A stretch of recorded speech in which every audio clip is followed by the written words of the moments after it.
naging emosyonal din at isinisi ang pagkatalo sa pagbabago ng reliyon ni Pacman. Kumanda mo, Pastor!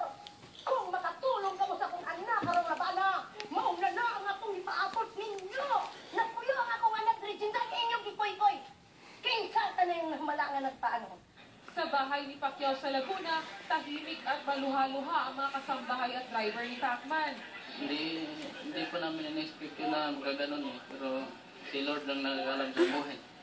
Ang anak ni Pacman na si Princess may isang hiling para sa ama. I hope you'll be okay, Daddy. Ann Santos, patrol ng Pilipino, General Santos City. Hindi kinagulat ay kinalungkot.